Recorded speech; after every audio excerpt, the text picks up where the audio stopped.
So looking forward to this conversation tonight. And I know a lot of other people are too. You're gonna have to tell me something. Nope, I got it. Okay. It was my audio. I'm looking forward to I was a little nervous. I've been nervous pretty much all day because since that first post of mine, I gained 40,000 new followers. Holy moly. I know it's massive, but I'm super, super grateful for it. And I'm really, really grateful that you reached out to me as well. So I'm excited and I don't know where we should begin, but I know that I'm wide open to questions, but I wondered, I know a lot of people are watching my progression, but they've been following you too. Yeah, I saw that And from your comments. that it was that one video that you posted that I tried to stitch and I couldn't, so I had to upload your video where you talked about why, well, actually tell me. It was the one that had like what, 1.4 million views? It's like 2.4 now, something like that. Oh, So just a little. it was it's on the premise of the masculine feminine dynamic and the energies about, the energies between it. Um, so I painted a picture of like a traditional heterosexual company, traditional heterosexual relationship where the man is in the masculine and the woman would like to be in her feminine, but she can't because he's in his wounded masculine. Right. So that's not providing her a place to feel safe, to rest or melt or whatever you want to say into her feminine energy. So she's got to constantly be, you know, on top of things and taking care of stuff because of his anger, his resentment, his aggressiveness. It's just a constant tension that she feels for whatever reason that doesn't allow her to soften. That's the video I saw of you, and I wasn't that long ago, and I followed you. And then you reached out to me. And the reason I'm excited about this, and I think a lot of other people too, is because here's me, a woman, and here's you, a man. But one thing to be clear on, and it's funny because you've been dealing with this a lot longer than I have, Brian. This is non-gender specific.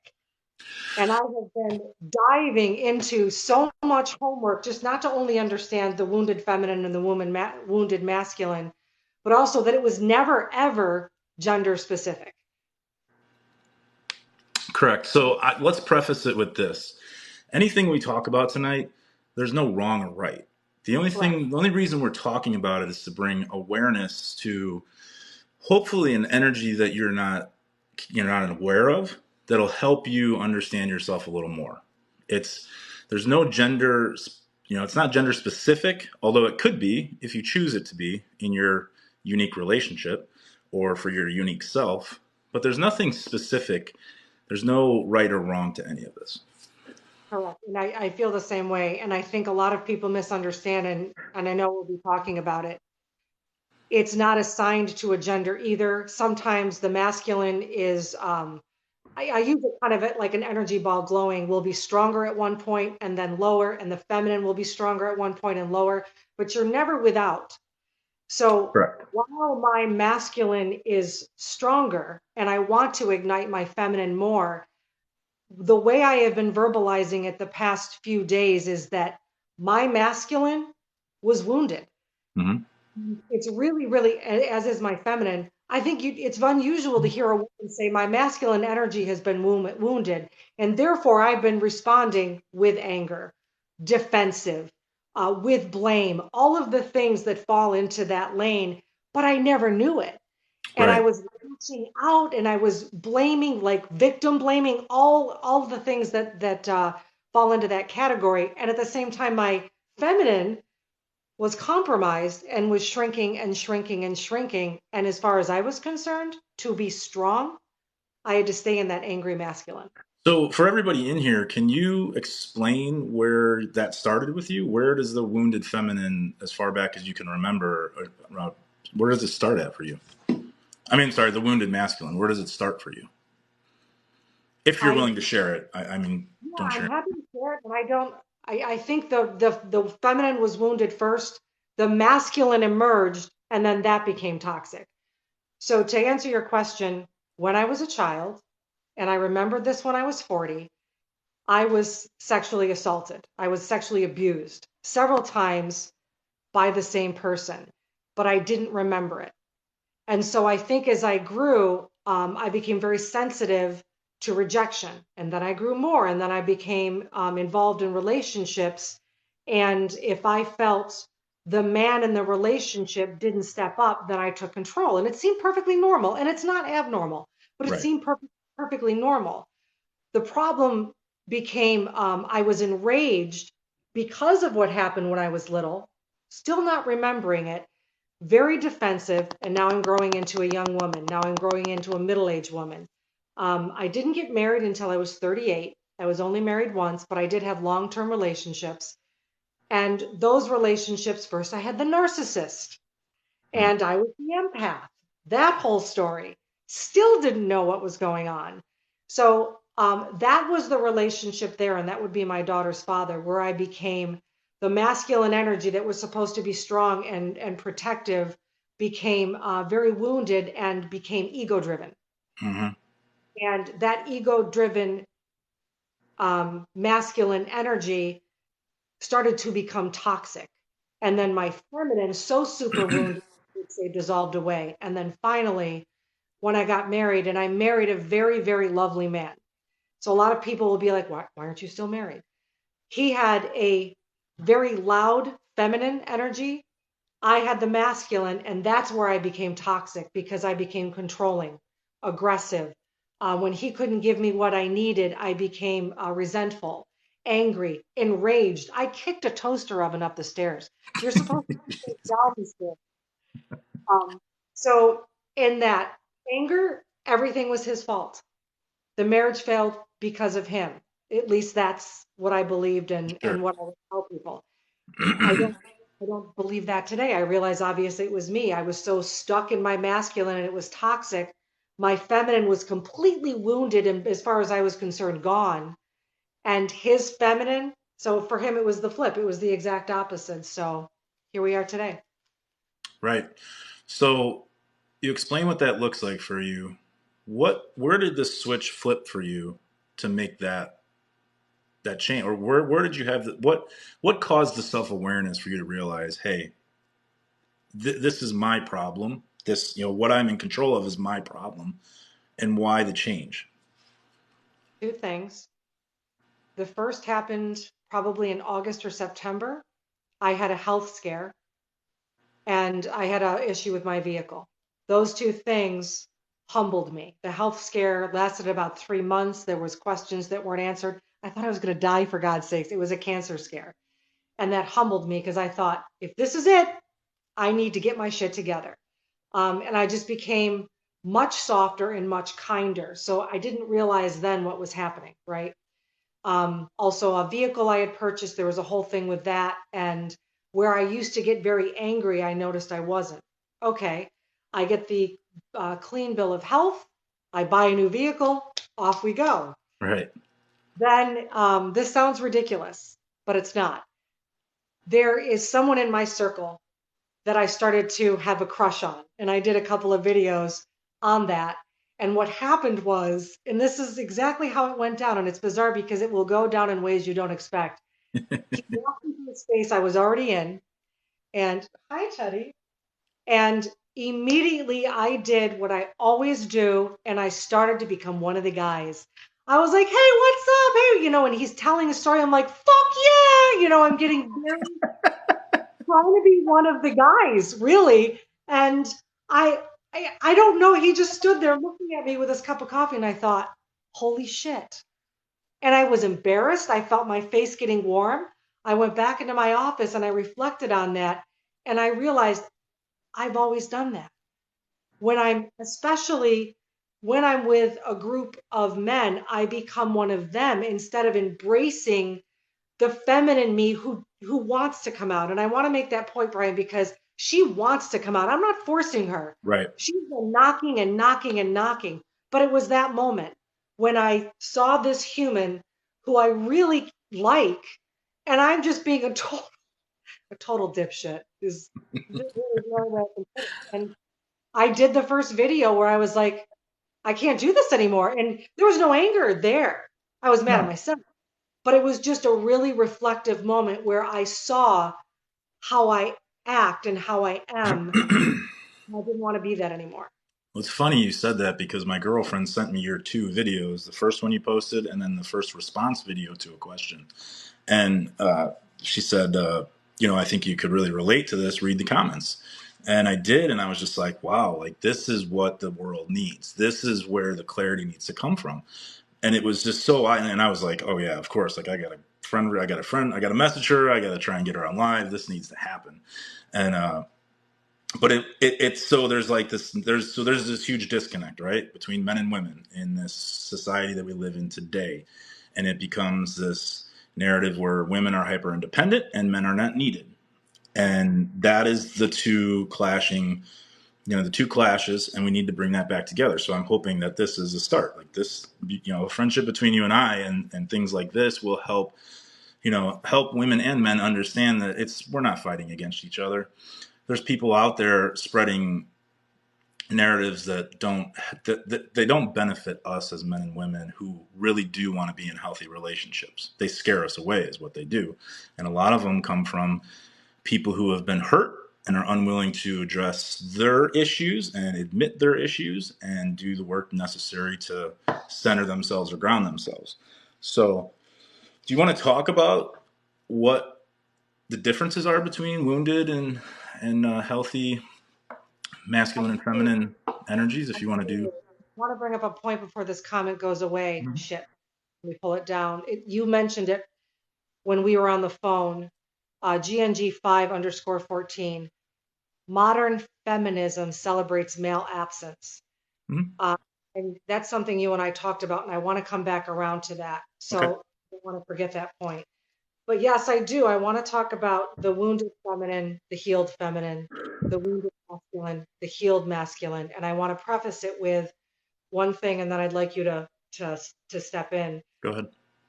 You don't have to, anybody who's on this live, you don't have to agree to this paradigm structure.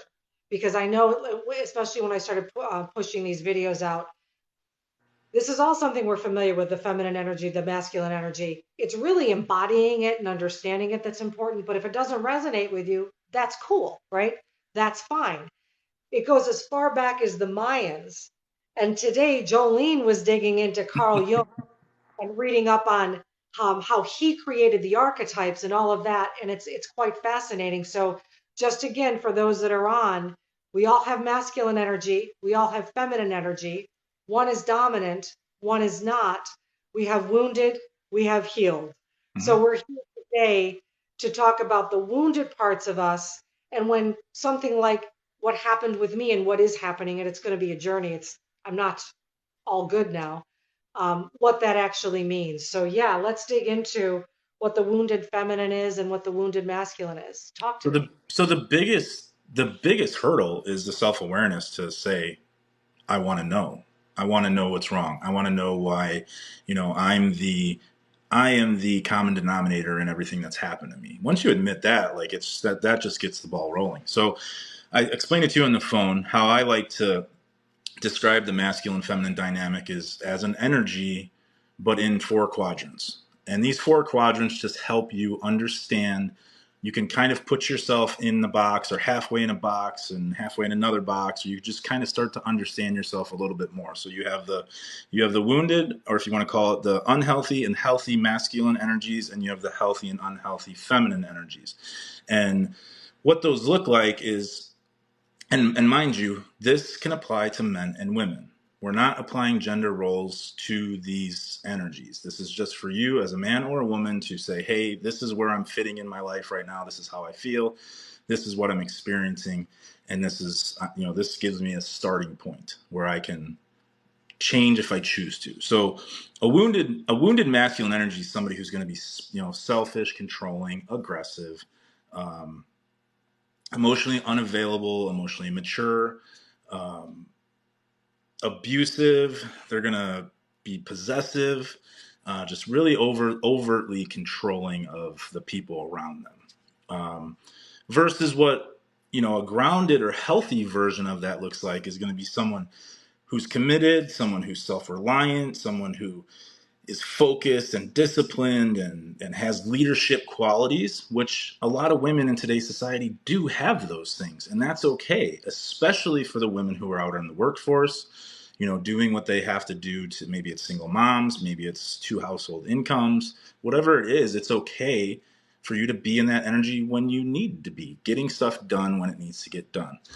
Um, but if you are that type of woman and you come home and you want to be, you want to kind of shift into your feminine energy, but you can't because maybe your husband or boyfriend is of the unhealed masculine, or he's of the unhealed feminine, which we'll get to.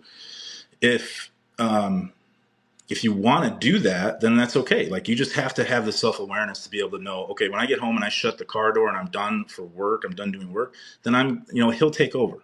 If you're choosing a traditional gender heterosexual role, or whatever your thing is. So the feminine part of it, the wounded or unhealthy feminine is going to be someone who's codependent, lacks boundaries, leads with emotion, is overtly emotional about everything in their responses and their actions. Um, they're going to play the victim a lot, which you mentioned earlier. They're going to blame, manipulative,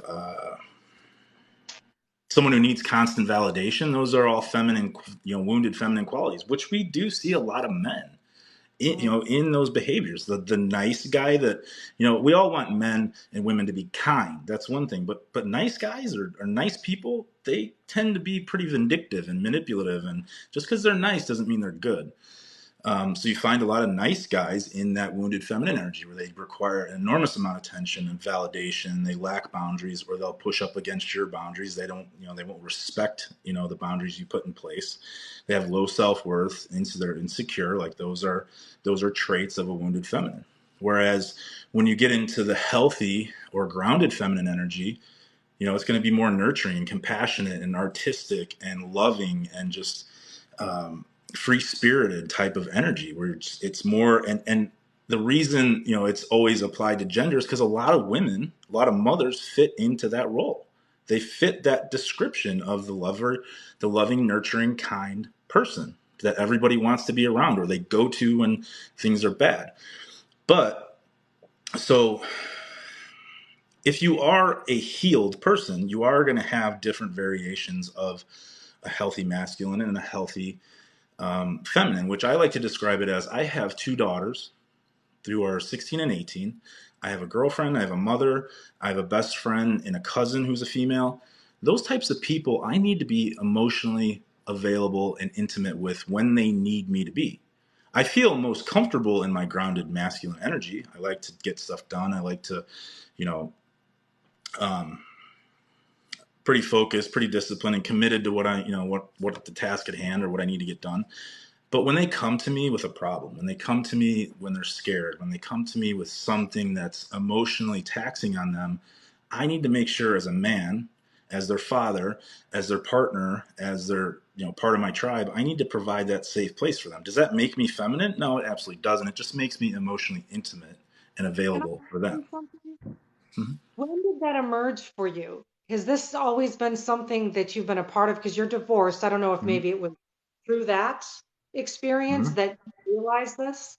That's exactly it. When I got divorced or separated 7 years ago, the reason, I mean, not the reason for our divorce, but the part of my divorce was I was emotionally unavailable, emotionally immature. Like, my ex-wife was doing everything that she could to try and get me to take her out on dates, do, have adult conversations with her, like, do all the things, the intimate things that she needed. I had no clue. My mindset was work, provide, and that's it. I thought that's all I had to do. So I was unwilling to address the things that she needed, which was my part in our relationship failing. Um, but after that, I went through a pretty depressive year post separation, and I knew the divorce was imminent. We weren't living together, but lots of depression, lots of alcohol, lots of self destruction, lots of blame, lots of wounded feminine energy and wounded masculine, all tied together, just projecting out to the world and reacting to everything. It was very unhealthy. But then I realized, like, hey, I have two daughters. At the time, they were 14 and 12, I think, or no, whatever the ages they were. But I realized that I have these two little women in my life that I need to show up for, that I need to figure out how to be emotionally mature and available for, even though I had no clue what that looked like. So for me, it was just one day. I just had this realization, this self-awareness. I owned my part, and I just went right to right to YouTube and just typed in what is, how to be an emotionally available man. And I just went down that rabbit hole for years. So many people in the comments and this human right here are looking for people like you. And one of the things you and I were talking about on the phone is how we, I don't know if things have changed over the past 10 years, over the past 20 years, but finding those emotionally available men is difficult because men provided in the past in this list. Mm-hmm. Now the list is different because women are more independent and in their masculine. They like, I don't need a provider, right?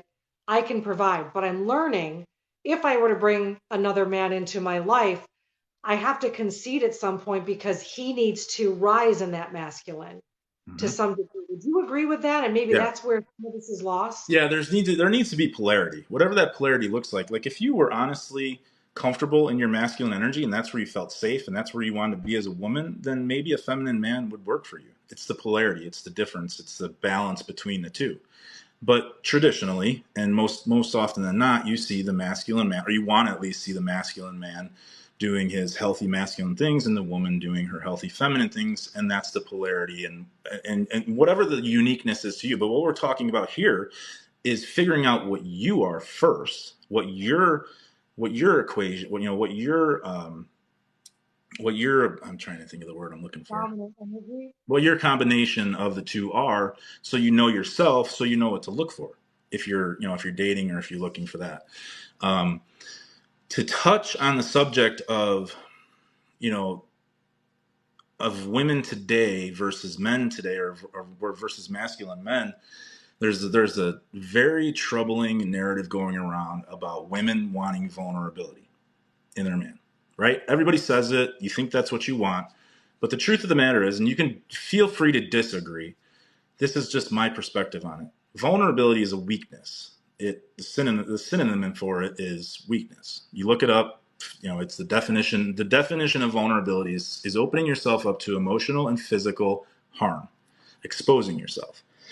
We don't want men that are you don't men or women that are exposing themselves to everybody. If you're vulnerable, if you're scared, you're fearful about sharing your thoughts and feelings, you shouldn't be sharing it with anybody. You should find somebody who you can open up to, who will keep your secrets, therapists, some life coaches, whoever, a dear, someone you can confide in, and then go fix those things, heal those things, and then come back to your partner and share those things from a place of leadership, a place of confidence, a place of understanding, not from a place of fear and just emotionally dumping on them.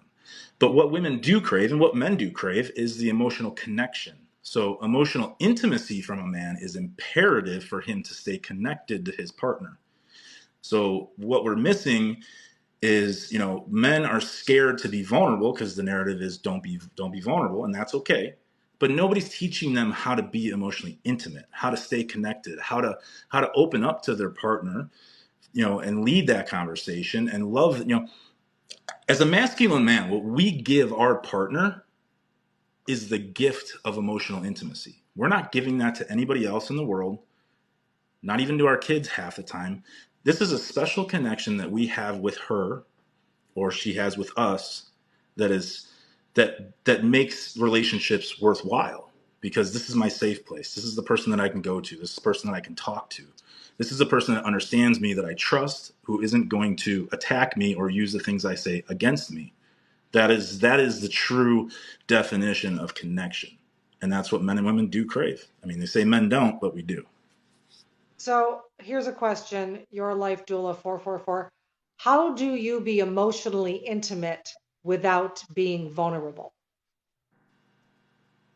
I'm emotionally intimate. I'm intentionally emotionally connected to the people, to my, let's just use my girlfriend as an example. I make sure that I tell her how much she means to me. I ask her, you know, I make sure I intentionally ask her how she's feeling, what's going on. When she talks and vents, I listen. I don't try and fix. I don't try and problem solve. When we're together in those private moments, it's lots of physical touch, love, just the connection. Vulnerability, in the sense of the definition, is, and don't get me wrong, some people can can take on that energy. Women, if a man is going to be actually vulnerable with her, some women can process that, or some women think they can, but they can't also. Here's a man emotionally dumping all his things on her, and all of a sudden, whoa, whoa, whoa, I thought I could handle it. Now I lost attraction. Now I don't know what to do. Now my relationship's spiraling out of control just because you thought you could handle what he had to say. And that's where I want men to stop and think. Like, if you are dealing with some really dark stuff from your past, traumas, parent issues, whatever, that is not your spouse's or significant other's responsibility to process that, to deal with that. That is for you and your therapist to deal with. That is for you and your life coach, you and your mentor, whatever it is. That's for them to handle. I know you want to, as a woman, you want to show up and be nurturing and loving and caring and believe that you can handle everything that he has to dump on you. But that's a pretty big gamble with your relationship that you want to last forever. If he's going to dump on you and all of a sudden you're going to lose attraction. So for folks that get together with people, in the beginning, we always think of the relationship, this is a good match. For example, I had the masculine energy, my then husband had the feminine energy, and many people said, oh, it's perfect, it's perfect. And it actually was, we just blew up because mine became so strong. Mm-hmm. His wounded feminine became so strong.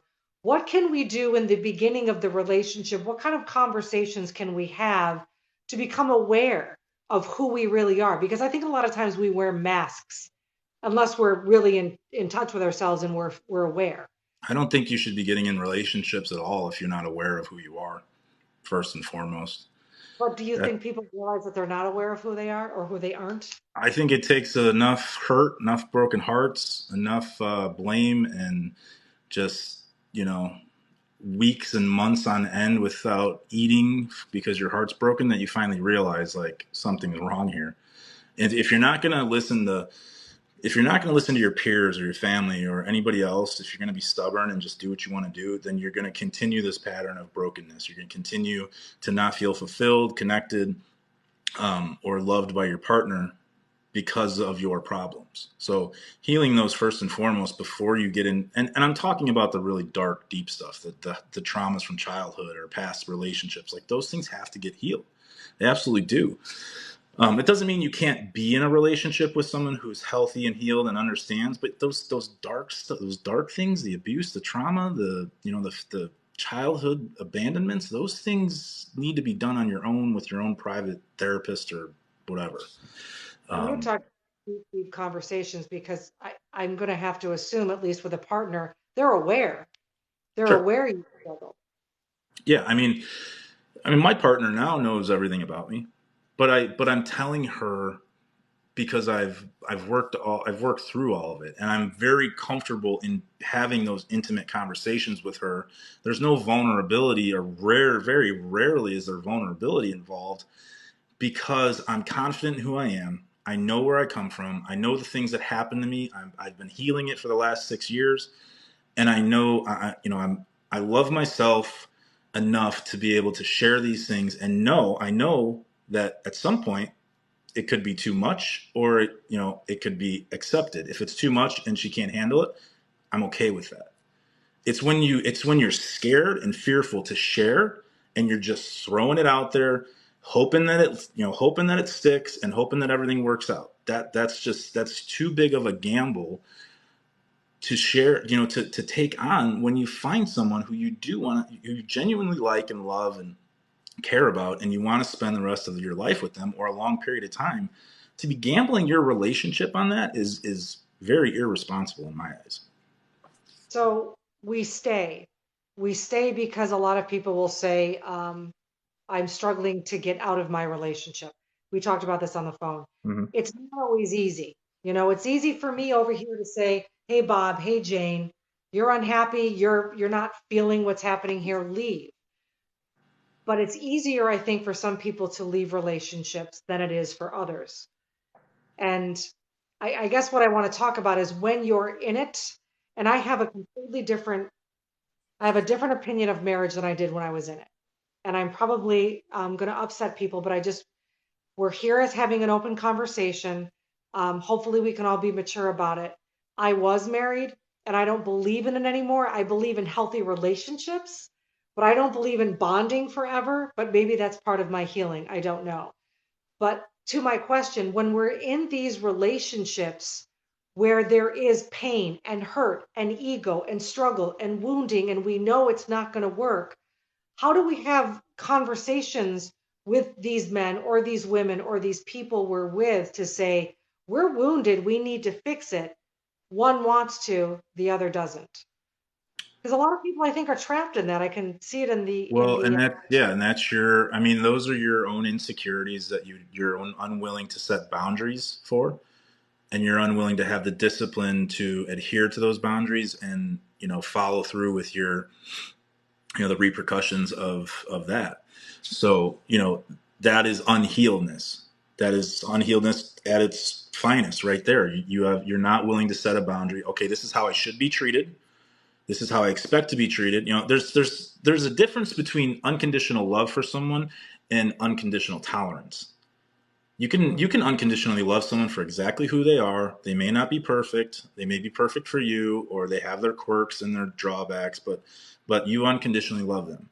But if you're unconditionally tolerating their poor behavior or their unwillingness, their neglect, their abuse, their infidelity, and you're not doing anything about it, that means you do not love yourself enough to love yourself more.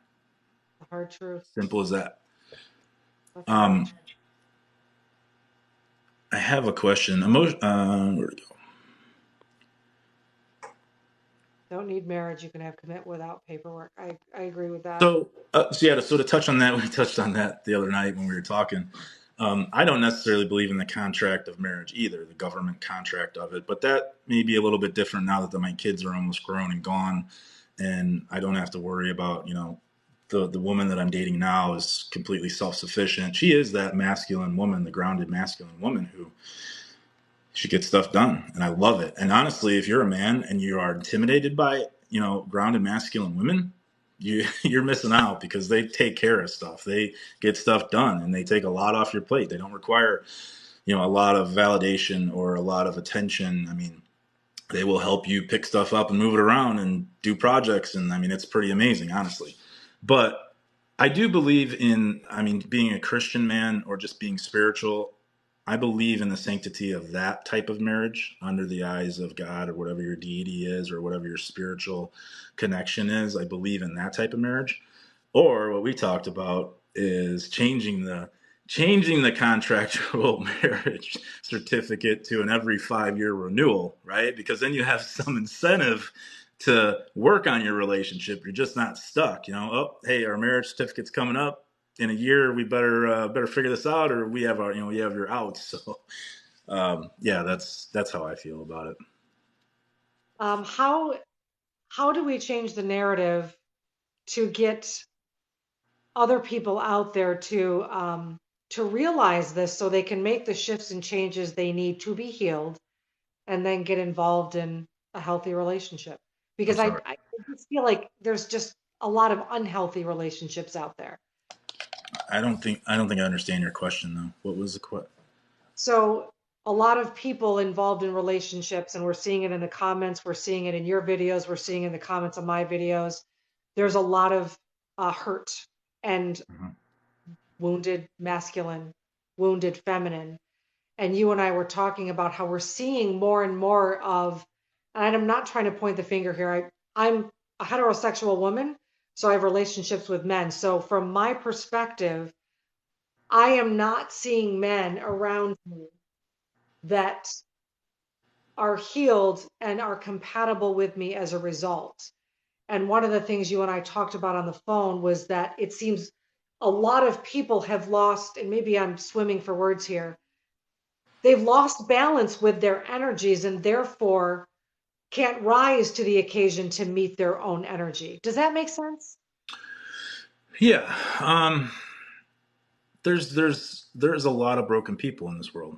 And when you get to the point where you are, or where you are, where I am, or where people who have done the work and find themselves healed and are looking for that compatible match or that polarity to their energy, you realize it's very slim picking. Yeah, But yeah, I think that this is the last, since second and third waves of femininity, which of the feminist movement, which were absolutely needed for everything, for everything equality. But the last two generations, or generation and a half, got so skewed in the mindset of it. It was you had men really resenting women and unwilling to do the work, and then raising boys the same way. And then you had women who were now becoming empowered and independent, who are holding resentment towards those men and boys and teaching that. I mean, it's just, we're teaching this, in society. And I think just now we're realizing, I mean, I'm starting to see it a lot more. Maybe it's because it's in the realm that I'm in. Maybe you are too. There's such a huge disconnect, and men are sick of being alone, and women are sick of doing everything themselves. Simple as that. And we're starting to see, like, okay, I'm open to the thought of a healthy relationship, but this is what I need from you. I can be. It's been very established now that women are more than capable of doing the things that they need to do, and if they can't, they can pay for it. So there's the narrative of we don't need men. But when you spread that, when you spread that narrative, you are literally devaluing men, because men need three things. They need respect, they need appreciation, and they need a purpose in you, meaning providing, presiding, and protecting your family, your tribe, your whatever. If you can't provide any of that for a man, or you're going to continuously criticize him and berate him because, or project your insecurities of what you're capable of on him, he's not going to want anything to do with you. So, yeah, technically, by the Webster's definition, you don't need a man. We don't need a woman. But in the context of a connected, emotionally loving relationship, you do need each other. It's an interdependent relationship that you should be craving. You have your hyper independence over here, and you have your codependence over here. Right in the magical middle is interdependence. That's two people that come together who are more than capable of providing and taking care of themselves, but they realize that they're not great at everything. So they find a partner who's compatible to them and that they can enjoy life with, that they share the same end goals, the same values, the same, interests, the same wants. You know, that's the true interdependent relationship. That's allowing yourself to be emotionally intimate to accept someone else in your life to help, not this hyper independence that says, I don't need you. this shift that I have experienced, and you could have knocked me over with a feather if you told me this was going to happen 5 years ago, um, is one where I went from hating men Mm-hmm. and being repulsed by them to not feeling that way at all. I did a reading with someone on the app. Her name is Mariana, and I did it in August. It's a tarot reading. I do that. I do that, you guys. And she asked me, I asked him, like, I don't want a man in my life, but is there someone coming in? And I actually joked with her and said, I'm repulsed by them. And I don't feel that way. And the reason I felt that way then is because I had so much anger and I wanted to blame so much. Um, there's a question in here I want to scroll back to that I think you would be great to answer. One of them is how can I embody femininity from Wise Wanda, and we'll get to that. But before that, why is it so hard for men to accept women being in their masculine? That's their own insecurities, plain and simple. That's how they were raised. That's the inability to be self-aware. That's our peer group of men telling us that we need to, don't be a pussy, don't be weak, don't share your feelings and emotions, don't women, if you share your feelings and emotions with women, they're going to use it against you, or you're going to lose attraction, which is what I talk about. But it's different when you're leading that conversation versus dumping that conversation, dumping that on her. There's two different, it's two different styles of having that conversation. The polarity, yeah, it's the polarity. Where was I? I lost concentration there. But it's, yeah, it's just simply men's insecurity and unwillingness. So for me, I was the emotionally unavailable man who was really good at protecting and providing, and that's what I did best. But when my marriage failed, I went into this very vulnerable, very weak, very codependent, very depressed state where I hated women just like you hated men. I despised them. And then this slow process, I just graduated through to the man who put women on pedestals and would do anything and everything for them, to the man who was manipulative, but he was the nice guy. He was manipulative. He pushed boundaries. He didn't respect, he still didn't respect women, to now graduating to a place where, you know, I value women. That the beauty of the feminine woman is what this world needs right now more than anything. The loving, nurturing, caring, compassion that a grounded feminine woman can offer. Imagine if we had, 100 million grounded feminine women in the United States right now. This country would be a completely different place. Yeah, It I would agree. be, and that's what's needed. So, but on the flip side of that, we need men who understand that it's okay to be emotionally intimate, not vulnerable, emotionally intimate with their women, meaning their mothers, their sisters, their children, their significant others. It's okay to be. You don't have to do this with the whole world. Like, we're not asking you to go out and be, simps, as they like to call it, or wimps, or weak, or emotionally talk about all your stuff with the whole world. We're just asking you to do it for your tribe. Yeah, absolutely. I wonder if we can bring someone in. Are you open to that, Brian? Yeah, that's fine. So, Femininity Heals would like to pop in, but I want Mhm. to make clear that the conversation here is we're trying to be compassionate and adults about everything because we're not always going to agree. So, I don't know how to let anyone in. Click on your hosts where it says hosts. It's got the infinity symbol. Such a pro. Invite.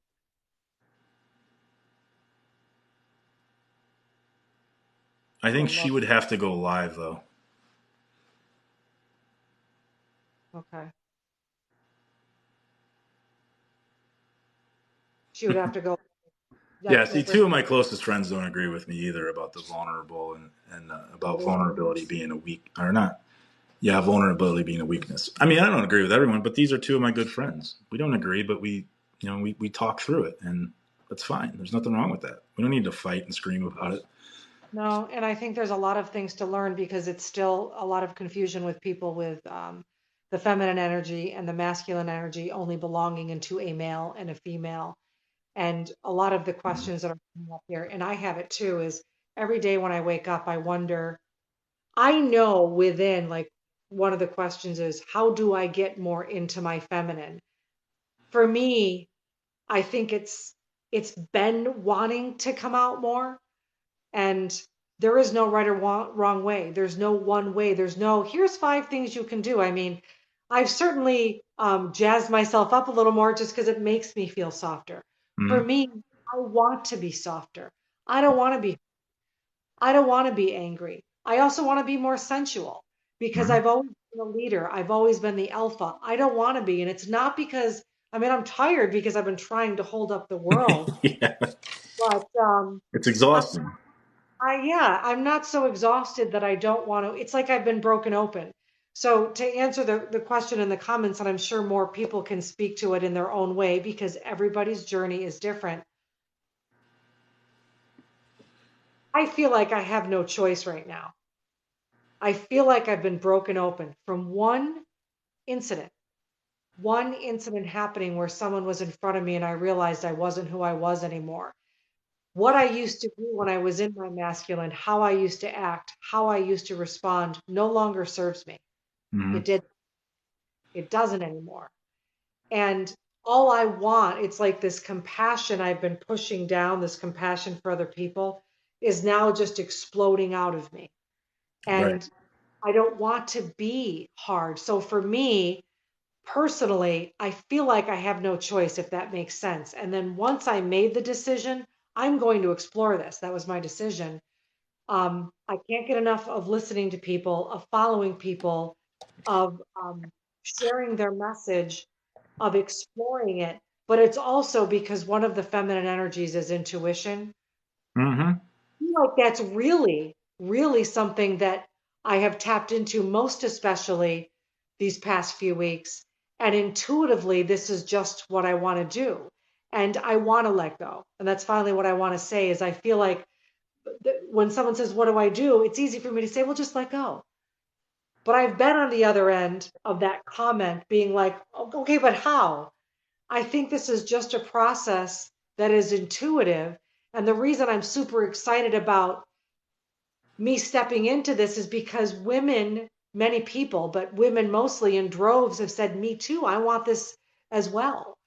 So now that I've had that narrative, can you offer anything on um, what you've seen with your girlfriend, with the women in your life, of how they can step into it?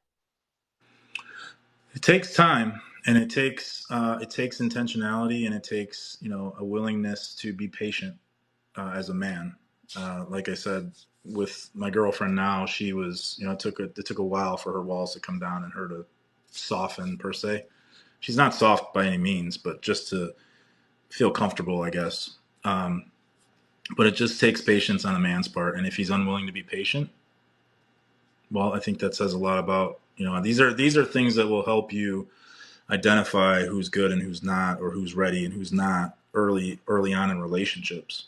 Or if your relationship is floundering now, it'll help you identify, like, if they're unwilling to do the work. If they're unwilling, if you address something that's bothering you and it's you're gaslighted because of it, or it's turned around and flipped on you, then I think that's a very clear indicator that you're with someone who's incompatible.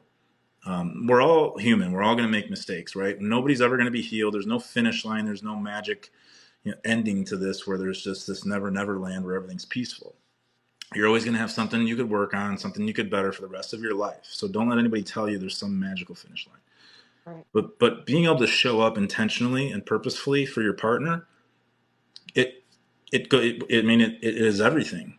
But showing up, if you're showing up time after time with the same problem, that means you're unwilling to fix it. You're unwilling to work on it. You're not. You're just. It's all just talk. It means nothing.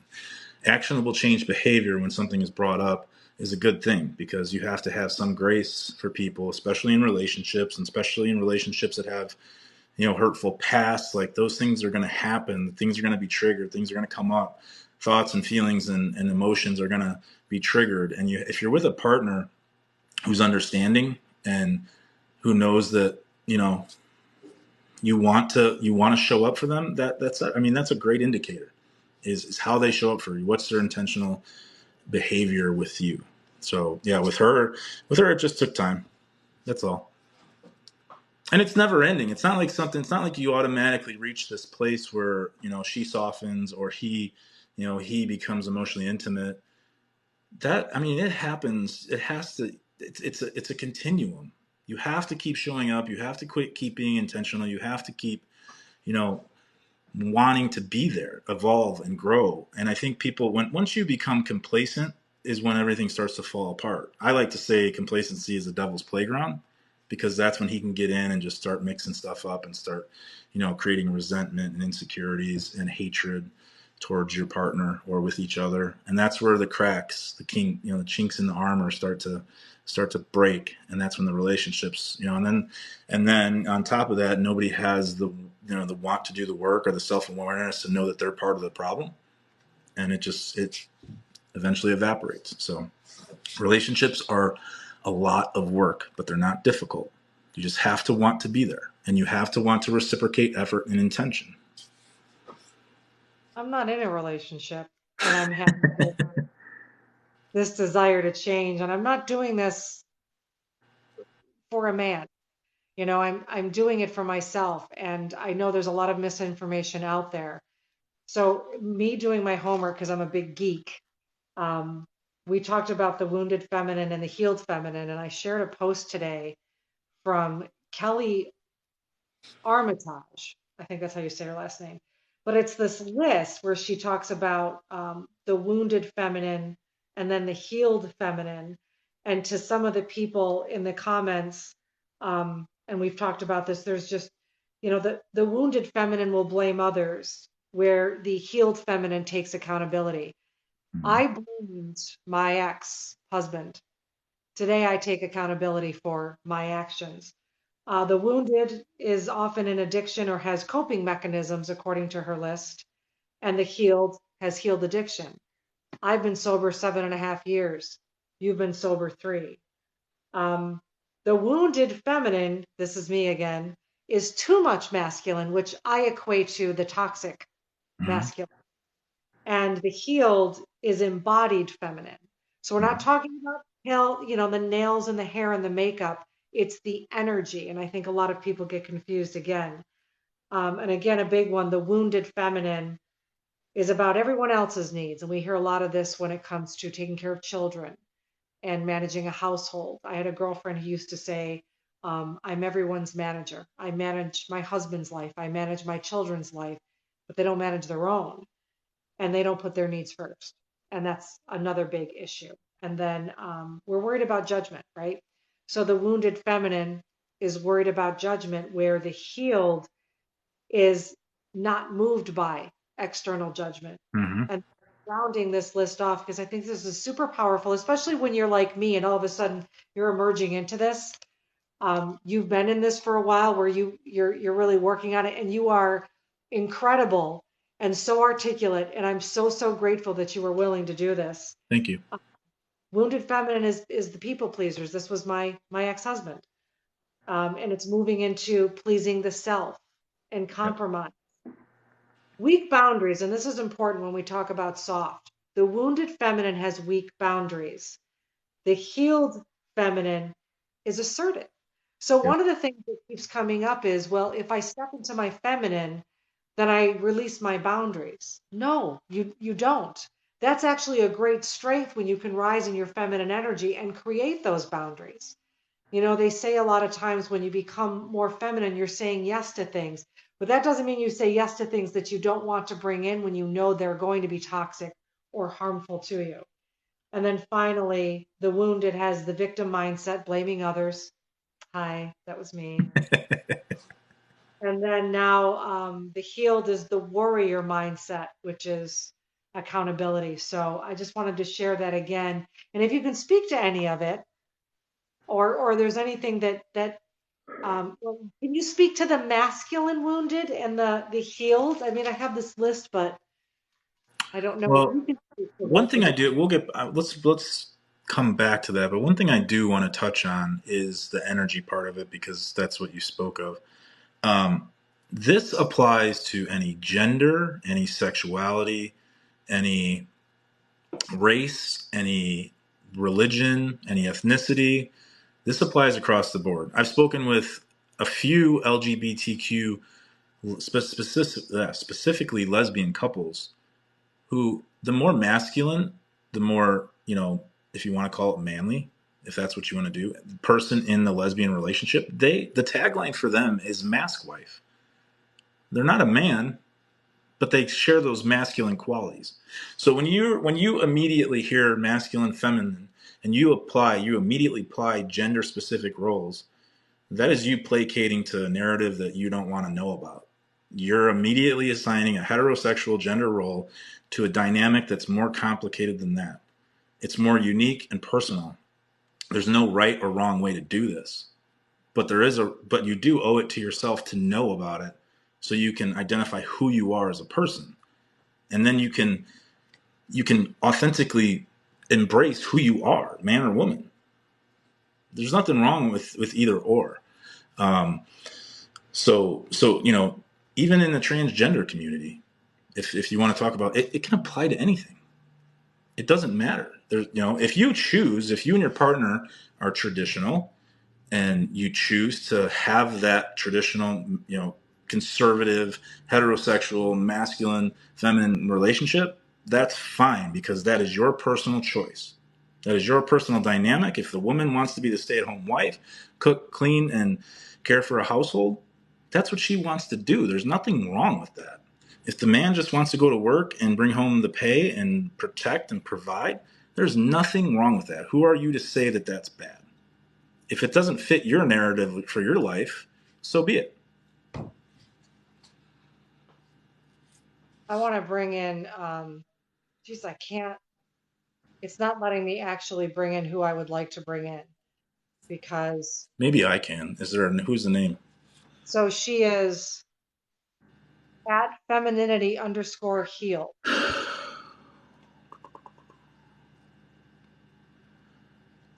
She would have to go to my page. I think because I added you in mine, you can't add her. So she would have to go to my page and I'd have to add her. Like if she comes into my live, I can add her from there. But because she's on yours, I can't.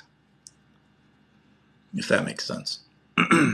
So if at femininity underscore heals can Go. do that, would be great because I know some of the women in here would like to hear that perspective. Yeah, if you go to my page and just let me know you're in the comments, I'll add you in. Okay, I think she's going to head that way. So, yeah, in the meantime, so the journey that many of us are on. Oh yeah, yeah, that's right. She has to be live. She has to go live herself, and then I would have to add her. Okay. She said, okay, well, you can see that. You can see the same screen I can see. So, Okay. so excellent. And if anyone has questions in the Yeah. meantime, I Yeah, mean, definitely. I'm I'm still growing and crawling through this and just trying to absorb as much as I can and take in as much as I can. It's Michelle.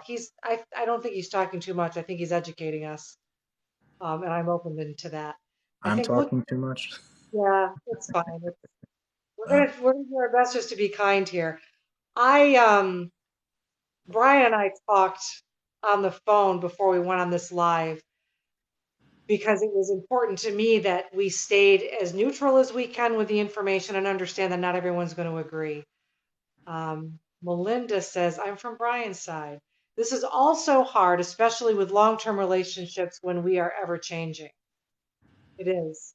It is very, very hard. Lily Lynn says, what is this about? Oh my God, Lily, where were you? and here's the thing about that, like relationships, the beauty of a long-term relationship is you evolve and grow together.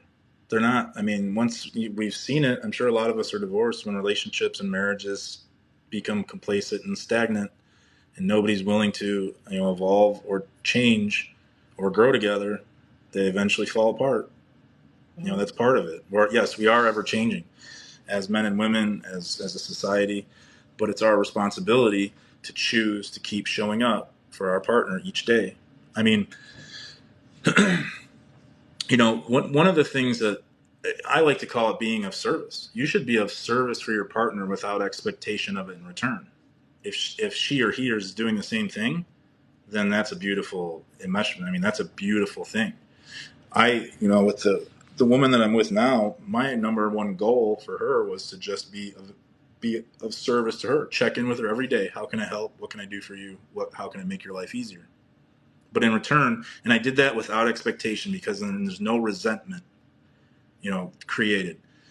Of course, I have my boundaries in place. Whereas if she doesn't reciprocate, I can express myself, and if it continues and it continues and it continues, then I have the choice to leave, right? And you have the choice as women to leave too. If you're not acting on those choices, then that's on you. But you have to be able to identify what your wants and needs are in relationships. But being of service for your partner, showing up for them unconditionally and without expectation, or at least with the expectations already set early on.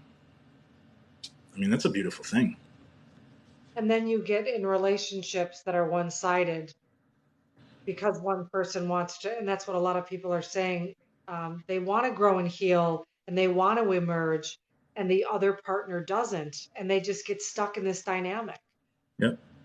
You know? You have to be willing to set boundaries and have consequences for those boundaries. You have to be able to do that. And if you're not, then those are your own codependencies, your own insecurities, those are your own resentments, those are things that you have to deal with on your own. And you deal with those in therapy, life coaching, mentors, people that you trust, whatever that looks like. That's your responsibility to fix it.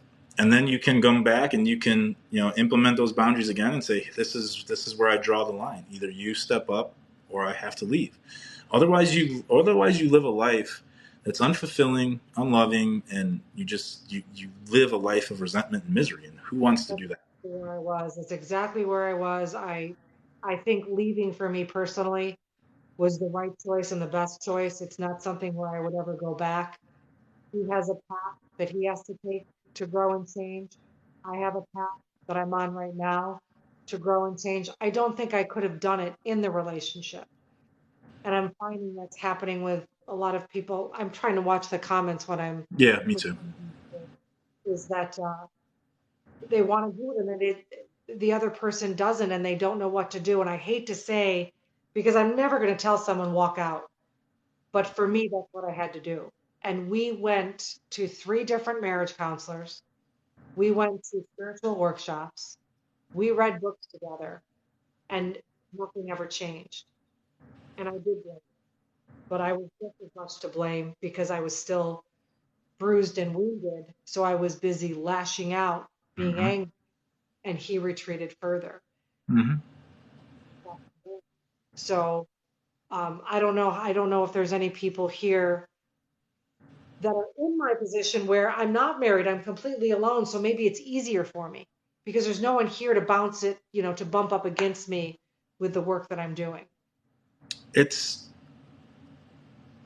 You can get very comfortable in your solitude, and that's unhealthy too, because I mean you can look up the science behind it. We're better in relationships as human beings. We're healthier. We live longer. We have less you know disease when we're in healthy, not necessarily. I mean, I'm not even going to say, I'll just say monogamous, but whatever you do with your life is your choice. But healthy monogamous relationships are actually healthy for us. So when we get in this mindset of hyper independence or putting these walls up to protect ourselves, we're actually doing ourselves a disservice. And we stay there just so we don't get hurt again because of what happened to us in our past. Instead of healing it, I like to say your trigger is your red flag. Your trigger, if whatever triggers you in life, whatever that is, you pick it. You know yourself better. That is whatever triggers you is a point in time. And what I mean by trigger is something that's a negative emotion that shuts you down, that just infuriates you, that just takes over your day. Um, Whatever that is, identifying that in the moment is a clear indicator of what needs to be healed. So if you find yourself in those moments where you're overtly anxious and just consumed and angry and resentful, figure out what is triggering it. Is it your partner? Is it a specific coworker? Is it your kids doing something specific that is triggering you? And those, write it down in the moment. Write down what you're feeling, what your thoughts are, what's going on in your mind right at that moment, and then go find help. Find someone who can help you figure it out, because we weren't born broken. Life broke us, right? It was either our parents, it was ex-spouses, it was circumstances or situations, it was whatever happened in our life. That's what broke us. That is what depicts our reality of what life is right now. But it's our responsibility to go back and fix what was broke. That's cognitive dissonance.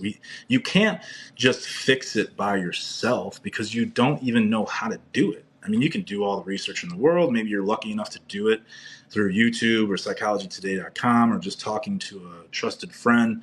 Maybe you're lucky enough. Maybe you're the anomaly. But a lot of people need help. They need guidance to rewire their reality, because what they have framed of what reality is and what life should be is wrong. And that's why they're stuck in these codependent, insecure, resentful relationships and life in general. And trust has to be reestablished. And trust is one thing that people fear going back out there. So letting their guard down, essentially, removing themselves from the toxic masculine, stepping into their feminine. Because if they do that, they're afraid that they're going to get hurt again. Yep. And that's what I'm seeing a lot of too. And that's what my fear was, And you know? that's a wounded feminine energy. Just to kind of compartmentalize it. That would be a wounded feminine energy where you're a victim, you're codependent, you're blaming, that's that type of energy. Now you know where you're at. Now you know what you can fix. Now you can start researching a little more detailed. That's what a lot of this is it's researching and learning because we're hearing the male perspective. We're hearing my limited female perspective. I'm the one that's here because I'm going through this experience. I'm brand new to this. A masculine man isn't toxic. A boy is toxic. That's also known as a piece of shit. Hmm. Yeah, I mean that's an easy way to generalize it. Pretty much, pretty much. So I was trying to get back to, I lost her name because I'd love for her to go to your, here it is, Femininity Heals. Can you go to Brian's page and try to join? So please try to do that and try to pop in because I'm not able to bring you in for whatever reason. I don't think she left. I'm So hoping one she's thing too that I want to touch on too, as far as men and women, um, how to find their healed masculine or feminine, get very comfortable with being alone. Simple as that. If you can't be alone, if you constantly have to be validated or seek attention, if you can't sit with yourself, you can't take yourself out to dinner, you can't take yourself to the movie, you can't do those things alone, or you just can't sit with your own thoughts for too long, that's another indicator that there's some healing to do. You should be able to sit with yourself and your thoughts and not have to need somebody in your life constantly. that's where I am. That's where I am, and I'm choosy, and I want to be choosy, and I want to be able to um, make those decisions on my own and not be triggered by the things that anger me. So I've been Okay, single. so she's on my in my comments now. Let me try and add her. Okay, excellent. Uh,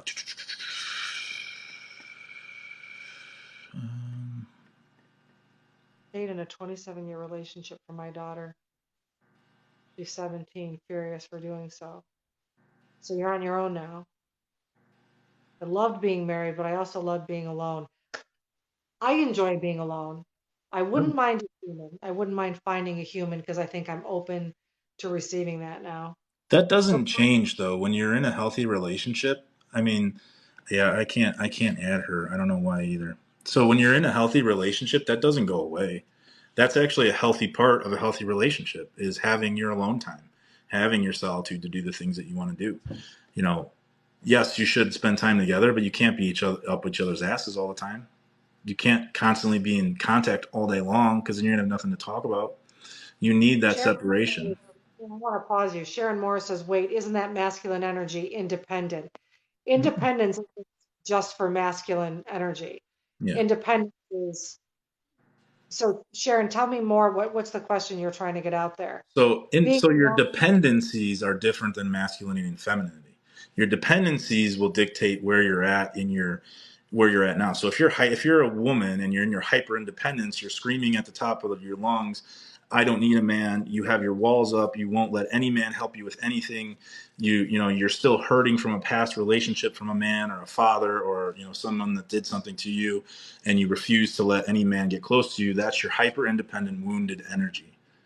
Now, your codependent energy is something, it's exactly the opposite, where you seek constant validation from people. You need to be the people pleaser. You need the constant attention and validation. And in order to get that, you'll be manipulative and you'll coerce people and you'll do the things you have to do to get that. You need something from someone. So hyper independence, you need nothing. Codependence, you need everything.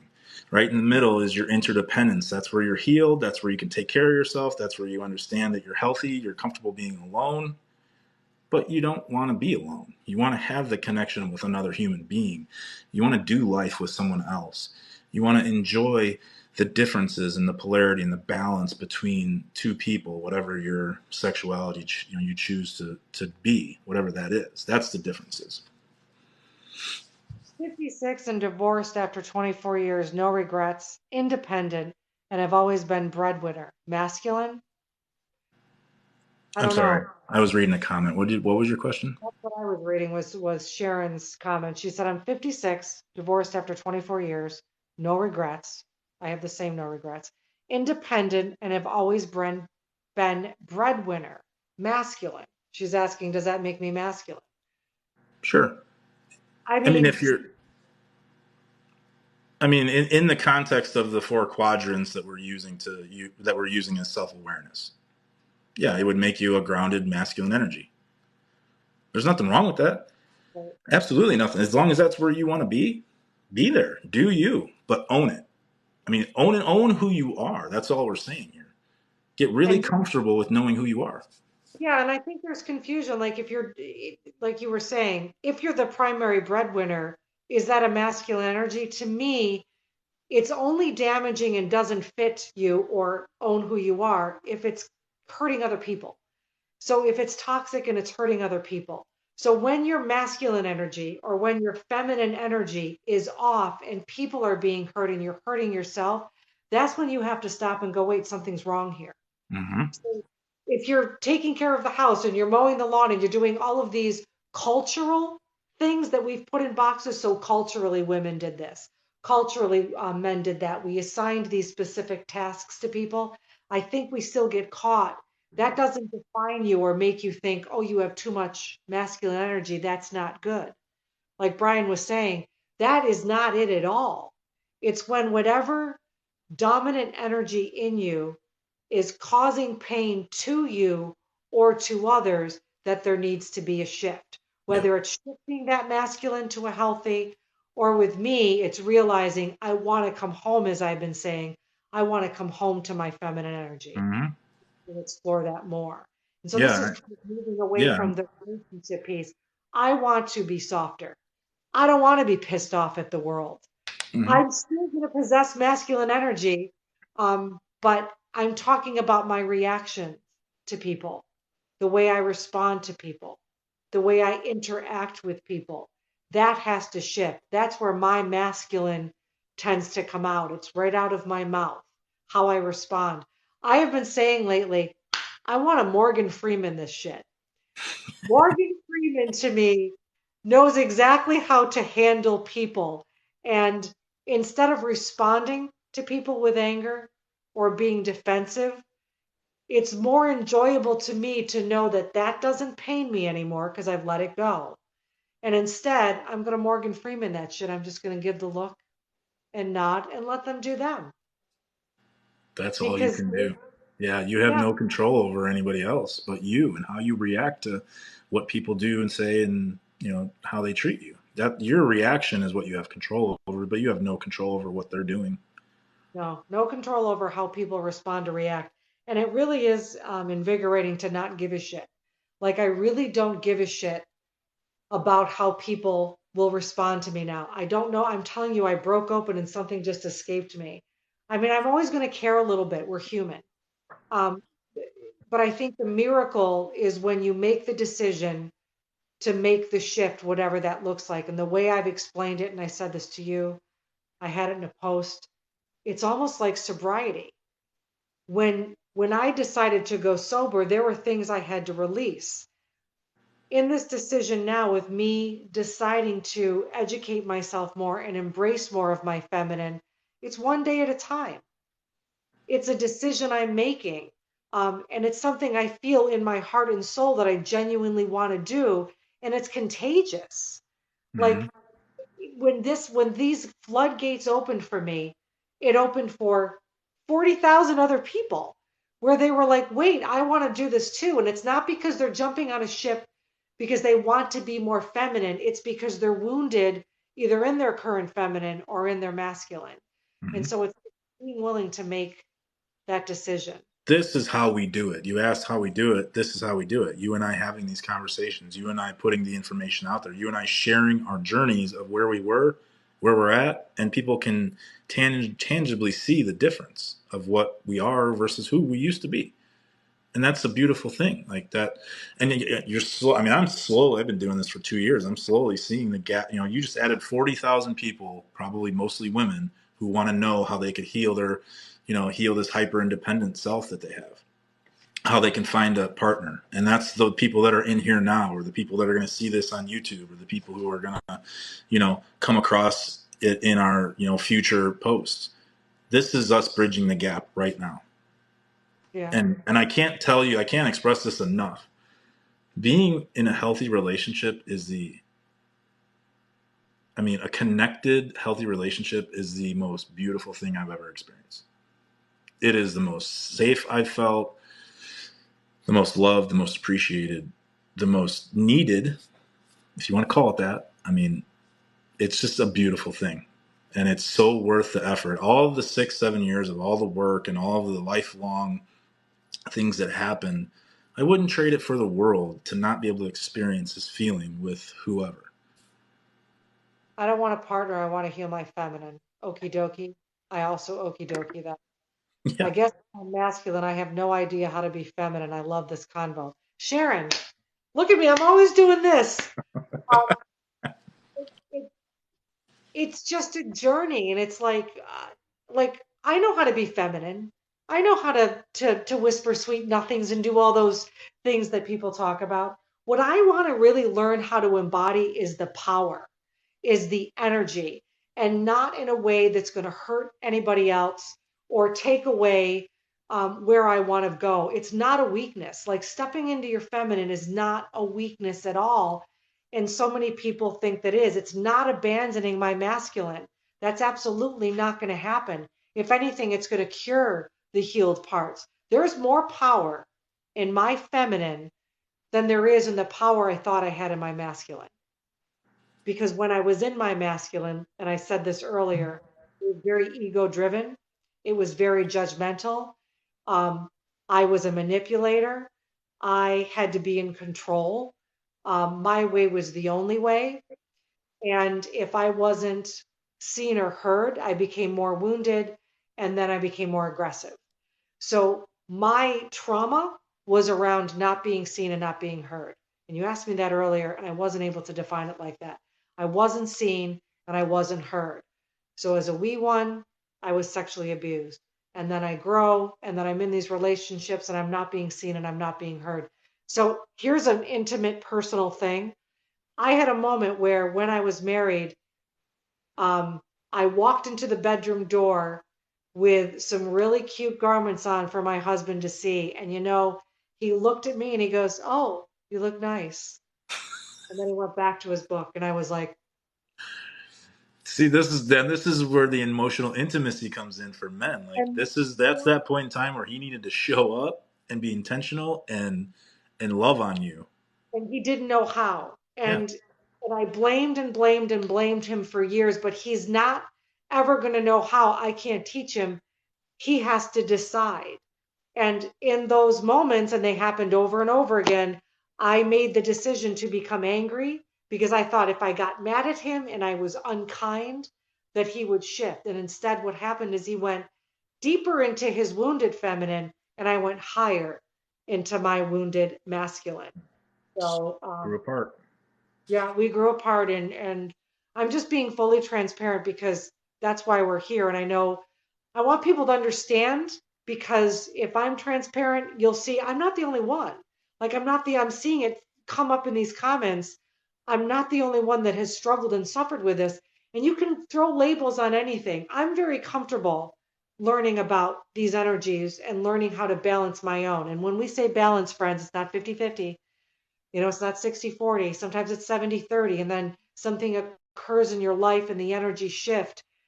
It's when you can be in them healthy that the shifts happen. And I personally am super, super excited about being healthy in my feminine. Your Yep. story is so You're close to me. Yeah, Yeah, and I'll reiterate this again. Your combination of your masculinity and femininity is highly unique to you, and there's nobody in this world who can tell you how you should be. Anybody who's telling you that, you should stop listening to them. There's I no am. certain 5 ways to be masculine. There's ways that you can work at it to become, to work into your femininity or into your masculinity. There's things that you can work at, but there's no set way of doing it. It's very unique to you and your own combination of both. For me, I would say 90-20. I mean 90-10 or 80-20. So here's a great example. Like if I was in my wounded masculine and my daughters came to me with a hurt, with a problem, with an emotional, concern, they came to me, right? And I was in my wounded masculine, I wouldn't know what to do. I would push them away. I'd say, hey, I'm not dealing with that. I'm a man. I'm not dealing with that. I'm not validating, I'm not reassuring, I'm not providing a safe place for my daughters. I'm just pushing them away either to their mother or to someone else, and because I'm too insecure, or I'm too, you know, I don't want to have the self-awareness to ask, what do I need to do? I don't know, you know. So just because I become a nurturing, loving, caring person, does that make me feminine? No, it means that I'm just able to transfer over into my feminine energy to console my daughters who need me in that moment, or my girlfriend, or my mother, or whoever's in my tribe. If you're a father, you should be consoling and compassionate with your boys to an extent. They're your tribe. Like, you need to be that emotional safe place. Men need to be, not just men and women need to be emotionally, physically, mentally, spiritually, if that's your thing, and financially safe for the other person, for their partner. Those five things. You should be safe in those. It doesn't mean you need to excel at any of them, but you need to be safe in at least those five things. I want to answer Courtney here. Do you think it would be different with your ex-husband now that you're on this path? You mean if I was still married to him? I was too enraged to to do something like this. And I think because I am on a path of healing, he's not. We get along great. I'm so, so grateful for that. It's a very amicable relationship. I would say we were friends. People ask us that all the time. I think, Courtney, it would be different if both of us realized everything that we're talking about right now and we weren't there with it. So if you're in a relationship that's disconnected, out of balance, there's zero polarity, and you are in this live, or you're going to share this live, or you're going to find this on YouTube tomorrow or wherever, if you're seeing this right now, you can address your partner.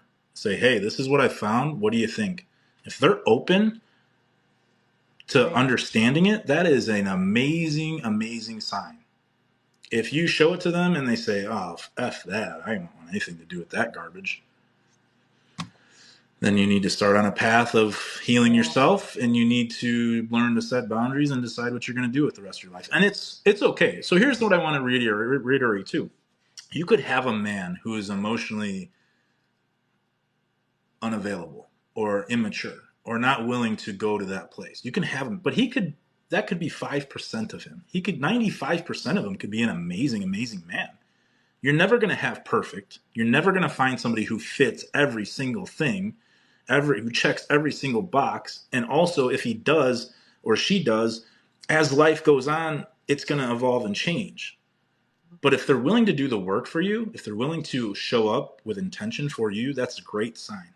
If they're just shut off to everything, then you have to address that. Self-love. Yeah, we were talking about self-love. I hated myself whole bunches. I think a lot of people struggle with self-love, and I think that's where this starts. Because when you become, I believe in vulnerability. Brian doesn't, but when, at least in this perspective, Right. when I became willing to be vulnerable with myself and with others, that's when this shift happened for me.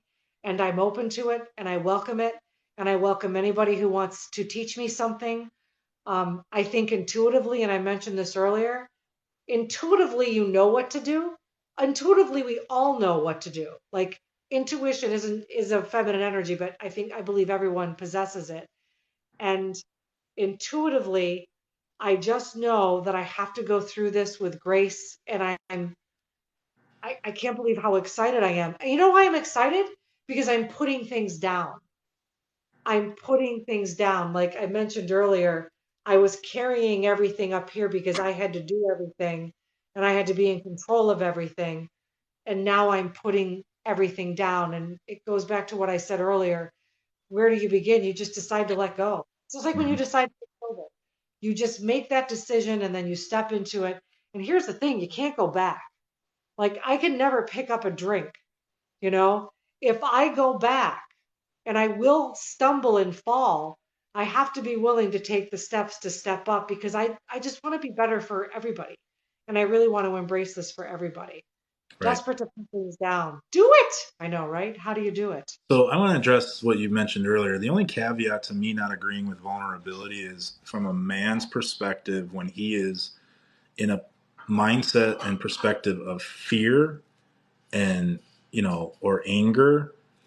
or just this mindset of a very scared, almost scared little boy, if you want to call it that. I don't think that man should be sharing unless he feels comfortable with his significant other, unless he knows that it's very clear to him that it's not going to be used against him, and it's not going to cause it's not going to cause a loss of attraction. Unless those parameters are met, I don't think that man should be sharing anything with anyone. I think But that man should vulnerability, find someone to talk to. I think the sense of vulnerability that I'm coming from is I'm willing to put my walls down to be intimate with someone, not even about their past, but intimate enough to feel 100% authentic and safe with me, whether my clothes are on or my clothes are off, vulnerable to give that person the most intimate part of me. That's how I see vulnerability. And I think that shows up a little bit different for men and women. I think it's more for me. I mean, this is where I kind of understand it. If a man comes to you and he's in this weak, fearful mindset and he emotionally dumps on you, is that really attractive to you? Or if the man comes from a place of a healed man, a place of leading the conversation and says, hey, this is where I used to be. This is the things that I went through. I want to share that with you. I want to tell you about my past. Is that being vulnerable, or is he just being emotionally intimate? And which one's more attractive to you? The man who's emotionally dumping all his fears on you, or the man who's telling you about his past that he's already dealt with? So you're talking about vulnerability in a conversation then. Well, I'm talking about the difference between emotional intimacy and vulnerability. That's what I'm talking about from a man's perspective. Which one do you think is more attractive? And maybe it's different for everybody. There's no really there's women who can embrace, who can take on that emotional dumping, and they respect it and they love it. There are women that can do that. There's not a lot of women that can, though. When a man emotionally dumps that fear and insecurity on her, she thinks she can handle it until she can't, and Okay, then the so relationship's over. so let me take you out of this. Let me put you in the bedroom with your significant other. What is that called when you become intimate with one another? Because that's what I define as vulnerability. That's emotional connection. That's emotional intimacy. We call that emotional intimacy, and I think a lot of people relate to that as vulnerability. Yeah. I don't. I think, I mean, by definition, vulnerability is opening yourself up to emotional and physical harm. Think of it as like, if we're at war, or if you were at war and the front line of your, battalion is marching forward and your left flank is left completely open to attack. That's not something that that's vulnerability. That's something you don't want. I mean, I'm all for men being vulnerable with their partner as long as they're confident that it's not going to be used against them and they're not going to lose attraction. Fine, then do it. There are anomalies. There are women who can embrace that and take that in. But a lot of women think they can. I mean, there's women in my comments saying, I can't. I know I can't. I don't want to hear it. Go fix yourself. Like, I can't process that. I can't emotionally take that in and help you. I got But you. there's some that can. I got you. Sharon, yes, my love, you are, but in the most loving way. Sharon says, I've always felt that masculine energy is strong and feminine energy is weak. Am I wrong? Nope. Yes, my darling. Oh yeah, I'm That sorry. Yes, you are wrong. They're yeah, both strong. yeah, feminine energy isn't weak, and that's the big misnomer here. There is so much strength in feminine energy, and embracing it doesn't make you weak. So we're not talking again about feminine energy cutesy and feminine energy lay the coat down so you can walk over it. You don't shut down and let everybody do for you. You can still rise and you can still be quite strong in your feminine strength. So no, If that's you're a it. feminine woman and you have children and your husband's at work and you're out in the world doing things, running chores, running errands, doing chores, running errands, there is a sense of confidence that you have. There's a sense of the ability to protect yourself. There's a sense of independence. There's a sense of, of strength that you need to empower. Doesn't make you weak or any less feminine or any more masculine. It's just, I mean, they're both strong, they're both independent, We just embrace the things that make us feel safe, that make us feel comfortable. If you're going through life with this feeling of tension, this feeling of anxiety, just uncomfortableness, that should be an indicator for you that you're not where you need to be. Life shouldn't be easy, but life shouldn't be uncomfortable like all of the time. Feminine energy is confidence, simply a different pathway to power. I love that. Yes, that's very, very, very well said. So when you're putting yourself out there to Turn the someone heat like, down, Savannah. yeah, Turn the heat down. isn't that turn the heat down over there? I'm a ball of tension. So letting someone know how you feel is weak. No, I don't agree with that at all. I think I don't know if we're still talking about the vulnerable piece. I think, I'll speak from my perspective, letting someone know how you feel. First of all, I'm not going to let someone know unless I trust them completely. Bingo. And if I trust them completely, then I have no fear of letting them know that. Turn the heat down, please. Turn the So heat to say, down, please. in my house, we say please. A couple people are saying that. And then vulnerable perspective is saying if they are just dumping, it's for pity and validation. I agree 1,000%. That's a great explanation. That's better than I've explained it. So especially men, I mean, especially if you want a masculine man who's gonna, if you buy into the masculine, traditional masculine gender roles, if that's your thing, like it is for us, you're going to want a man who leads, who you feel safe with, being vulnerable with, letting your guard down, melting into your feminine. You're going to want to feel that he's capable of protecting, providing emotionally, mentally, physically, spiritually, and financially. You're going to want to know that he's safe. You don't want a man who's scared, fearful, or is emotionally dumping on you because you are not going to feel safe. What is a masculine man? Well, it's just kind of what Brian was saying, and we can reiterate that. Sometimes it's hard to find a masculine man as someone who is confident in themselves and who can let, as you said in your original video, can let a woman step into her feminine energy and feel safe there. Mm-hmm. Mm-hmm. So I have some characteristics here. I'll read off. There's many more. You can Google it and you can find all kinds of grounded masculine traits. Present in the moment, committed, focused and disciplined, honest and integrity, like leads with integrity. Has leadership qualities, a logical thinker who isn't reacting or overtly emotional, who isn't leading his life through his emotions and his feelings. He's self-reliant. Um, So I like to use this analogy. If you think of a bowl of spaghetti, actually I have two analogies, but this one is a bowl of spaghetti. The masculine, if you're in traditional gender roles, but the masculine is the bowl. He's the one that keeps everything together, keeps everything, you know, keeps everything together. The woman is the spaghetti inside with all of her thoughts and feelings and emotions, and just all of the things that she has to get done and wants, all of the, the thinking that she does, the multiple thing, what do you call it? I'm having a brain fart. Where you guys can do more than one thing at once. What's it called? Multitask?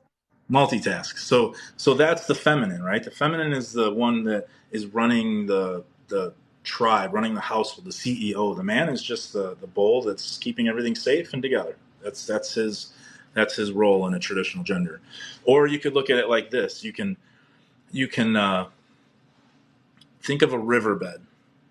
The man or the masculine is the riverbed that contains the flow of energy from the feminine woman.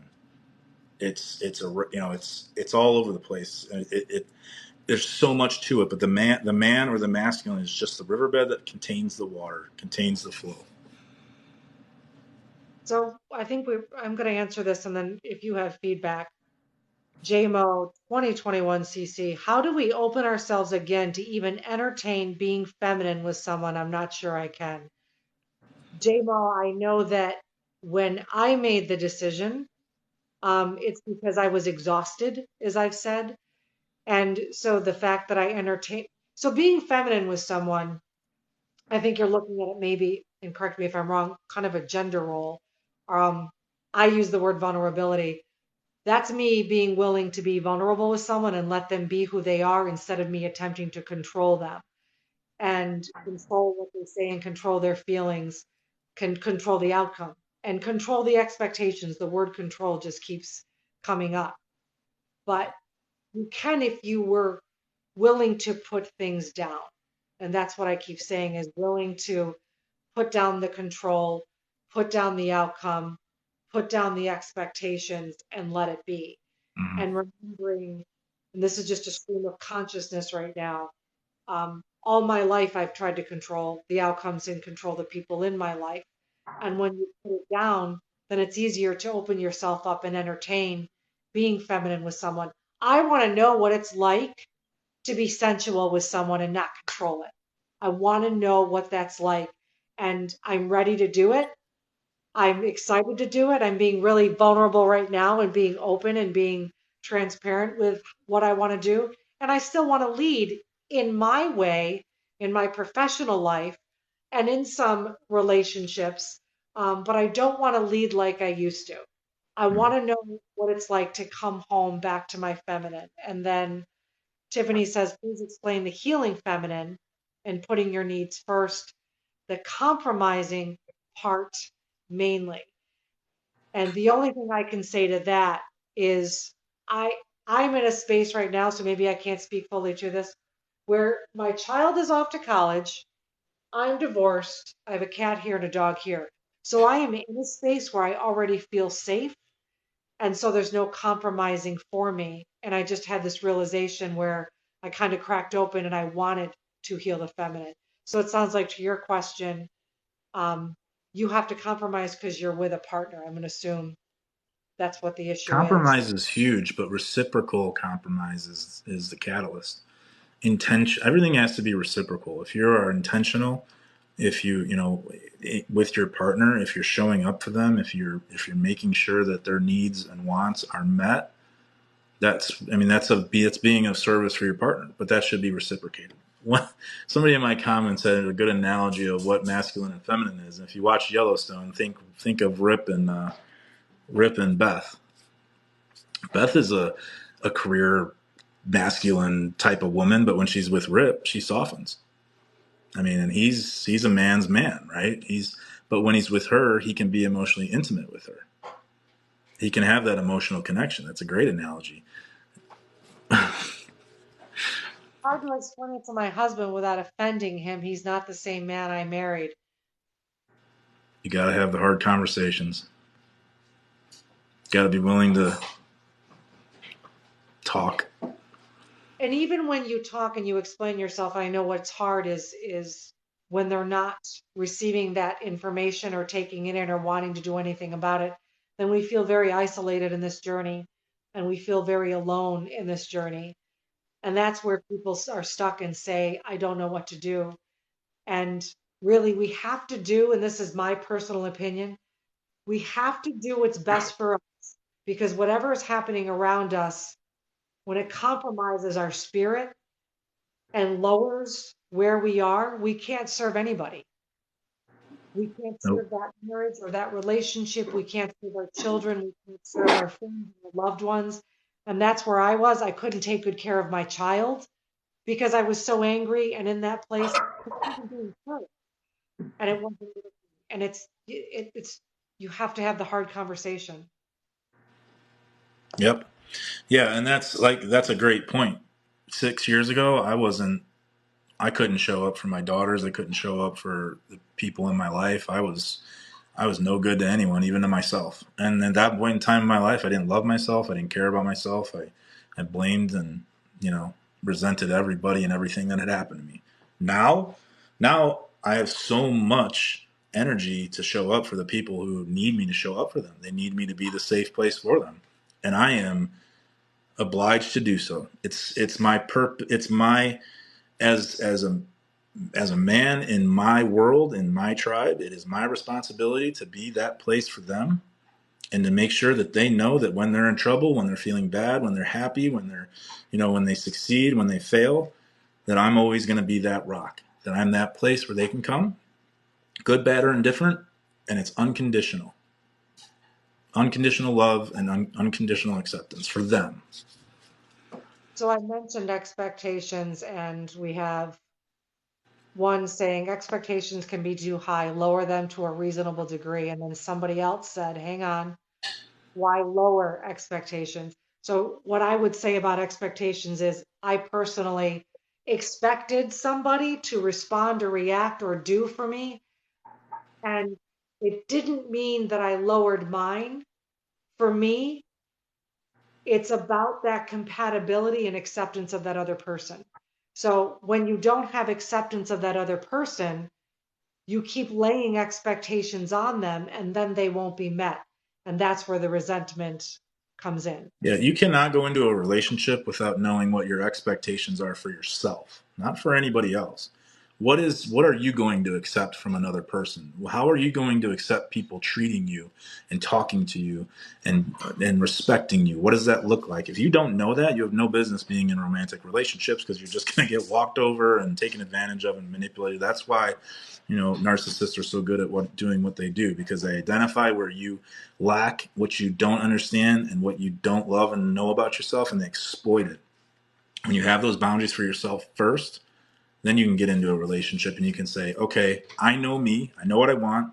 This person is showing up how I need them to show up. I'm going to continue giving effort and attention and, do what I need to do for them because they're showing up for me. The moment they stop showing up or become complacent and I articulate that to them, and they choose not to listen, or they choose not to adjust or change or do the things that I'm asking them to do within reason, right? This isn't about control or manipulation, but to do what I've already identified for me that I need from people in my life. If they're unwilling to do that, then the boundaries set, and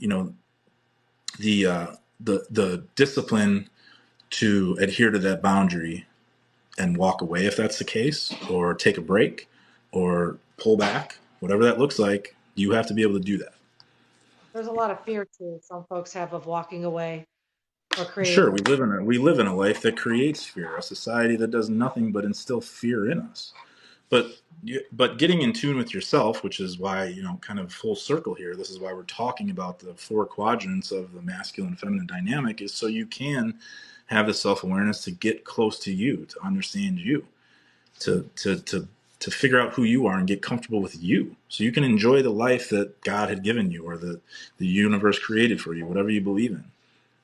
I This mean, is You only get one of these lives. and we have to be real. You have to be real about the position you're in and the relationship you're in and where it is. And somebody said to me once, a friend of mine is dealing with an issue, right? And she said, 70% of the time he's great, 30% of the time he's not. And I was sharing that with someone who said, oh no, Jolene, 100% of the time he's not great. 100% of the time he is this narcissistic person, for example. He's only showing that to her 70% of the time. Does that make sense? So Yeah. it's like, so he was showing up. I'm going to lose my train of thought. My point is, if we can't be real and have these conversations and decide, and I don't care if it's a romantic relationship, a friendship, someone in your family, a friend, if there is that kind of toxicity or the willingness to not listen, or that lack of balance between expectations and not being seen and not being heard, then you have to be a big girl or a big boy and decide, I can't do this anymore.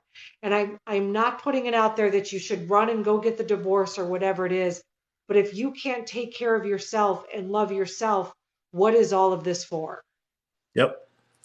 Yeah. And let me make it clear: neglect, abuse, and infidelity are three valid reasons for you to depart yourself from any relationships, whether it be romantic or platonic.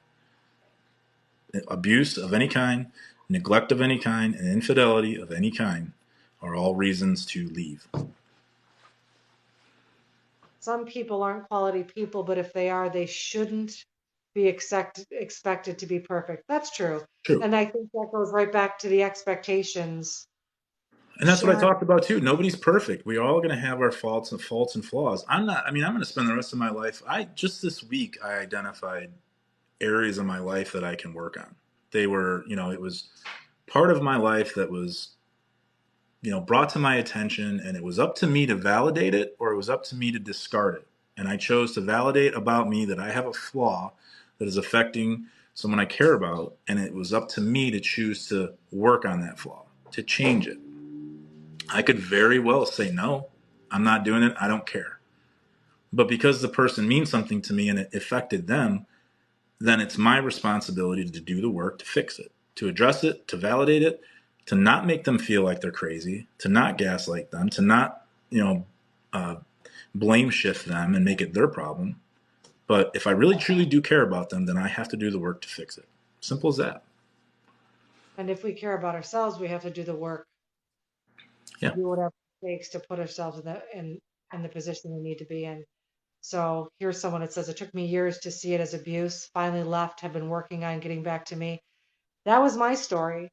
It took me years to see what I was dealing with, first with a narcissist that was abuse, and then living with someone who was a people pleaser and very wounded in his feminine energy caused me great trauma. So it all comes back to, and this is why I said earlier, and again, this is just an opinion. You don't have to agree. Let's all just be adults about this. I have a lot of growing to do. Why I don't believe in marriage, because it bonds you with somebody. And sometimes I feel like when you're forced in that space and you want to grow and heal and they don't, where do you go from there? Where do you go from there? So that's just my personal opinion.